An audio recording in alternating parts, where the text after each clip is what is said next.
In this video, we talk about Usopp.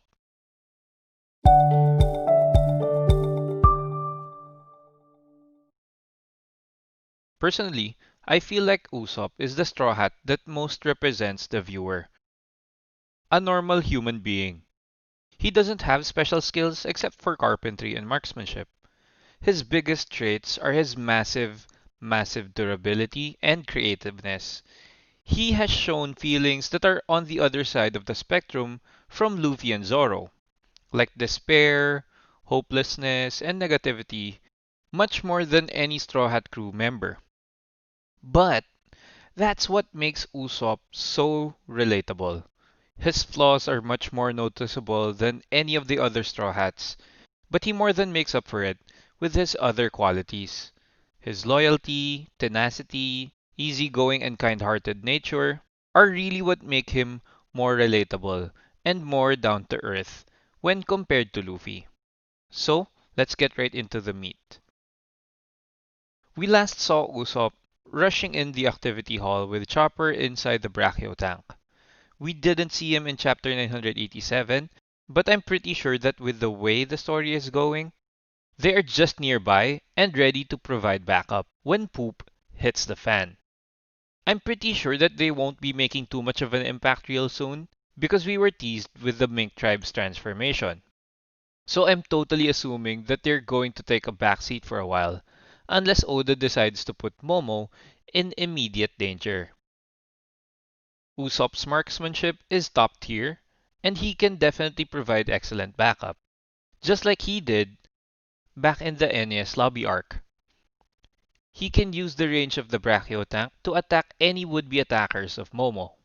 I say this because all the scabbards are shown to drop down along with Kaido, leaving Momonosuke alone with the three All-Stars, which could take a turn for the worst scenario possible, since they can easily kill off Momo if they really wanted to. I'm sure that other characters like Shinobu, Law, Sanji, Frankie, and Brook could help out. And Usopp and Chopper can provide excellent backup because of the firepower and durability of the Brachio tank. Usopp, being the sharpshooter that he is, should be able to provide backup from a very long range. And we might finally get treated to Usopp fighting a long-ranged opponent in his main fight for this arc. Usopp could also learn Busoshoku Haki during the war, or he could probably advance his observation Haki further. It might not be to the future sight level, but he could master using it a bit more. It's really going to matter in this fight because I always think that the support roles are what make the main star shine, and without the supporting cast, the main star could only do so much. We have to remember that the main star is just one person. This viewpoint is even shared by Luffy because he mentioned this way back in the fight against Arlong that he needed others to survive. And this scene from the anime is what made me quite the fan of One Piece. I found the humor really funny and entertaining. The story was unique to me, and there was something about the personalities of the first five crew members. These reasons are what got me to the Arlong arc. But going back to the point, Usopp advancing his observation Haki or learning armament Haki can be a huge step for him to achieve his goals. Most of us still view Usopp as a coward, and by most of us I mean me. Just me. But because when I see Usopp in intense scenes, I somehow feel that he would be frightened from his opponents like he usually does. But after the time skip, he's actually been doing much better than his usual scared self. We've seen Kaido's headliners have hockey, and in the anime, Batman was shown to have hockey imbued in his arrows, so it could be possible that Usopp would learn armament hockey as well. So he could deal with sharpshooters and other crews much better than just with observation hockey. So advancing observation hockey and learning the basic armament hockey could give him the boost in combat ability and confidence that he desperately needs so that he could manage to pull off big things. And speaking of big things, with the way things are going in the story, I feel like Usopp's main fight would be against Black Maria and the numbers. I believe that it's going to be with the help of Robin, but Oda could provide us with a bit of that David and Goliath kind of challenge.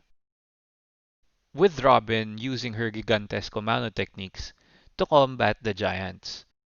The headliners like Apu might be a good match for Usopp as well, because I imagine that Usopp could try and hit characters like Apu from outside of hearing range, so that they could stay safely away from Apu's abilities. Personally, I still want Kid to smash Apu, but I do believe that Usopp could be a great fight for him as well. I know that Apu's bounty is basically double what Usopp's bounty is, but I really do feel like after this war in Wano, Usopp would have his bounty increased to about 400 million belly. I think that it's even possible for him to get a bounty of 550 million, maybe even 600. That might be his limit for the Wano arc though. But I say this because I think that in this battle, he could beat characters like Apu, which is only one of the headliners, managing to defeat members of Orochi's Oniwa Banshu, and possibly help with Black Maria's defeat, which is a Tobi Roppo level character. So I foresee Usopp getting big wins for himself in this arc. There is surely a lot of potential for him to shine through and grow as a character.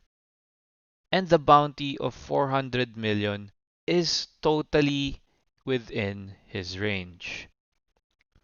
After the war in Wano though, the other possible power-ups that Usopp could get are Sea Stone infusion in his Kabuto and longer range. He could get his Kabuto infused with Sea Stone and retain all of its current characteristics, like the grow up feature of the weapon, and it would be more durable.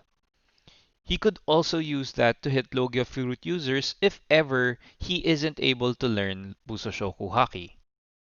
Which would be a shame, really. But it is highly possible, since I don't think that Oda is going to have four Straw Hats learn Haki simultaneously. Usopp could be the unlucky Straw Hat that would learn Busoshoku Haki later on in the story, because I believe that characters like Brook, Frankie, and Chopper are good candidates as well. I don't feel like Nami and Robin would learn Armament Haki at all, but Observation Haki might be more of their thing, similar to Shaki from the Sabodi Archipelago. But Shaki might know Armament Haki since she likes pounding up guys. But you guys know what I'm talking about. Next, we tackle Usopp getting longer range. I still feel like Nami would be able to get power-ups from Zeus again. It might not be from stealing Zeus back, per se, but it could be in the form of extracting the powers of Zeus and being able to implement it in her current Claim attack with the help of the Sea Stone Smiths in Wano. And just like how the Sea Stone Smiths could help Nami's Claim attack, they could help Usopp's Kabuto. He could then store the power of Zeus that was extracted from him in his Kabuto and use it in whatever propulsion system that the Kabuto uses and make it able to reach farther and faster so that Usopp could even be more of an accurate sniper because his enemies would have less time to recognize the threat of Usopp's shots and react to it. He might also be able to equal Ogre's very, very long range. Now, we move on for after Wano. Maybe it's just me, but I feel like the story is becoming so quick, seeing how the Sulong transformations were being teased already. I feel like it's too early in the arc, and I would make a theory video on this after rereading the chapter in a few days. But I do think that the story is picking up its pace a little too quickly. But anyway, what does this mean for Usopp? Well, becoming a brave warrior of the sea is what Usopp really wants to become. And he took Elbaf's Dory and Brogy as role models for his ambitions. He mentioned before that he would like to see Elbaf, and since the story is moving so fast, and a lot of mysteries and questions are still unanswered, we might not get to see some of these answered if the rumors of One Piece nearing its final arc is really true.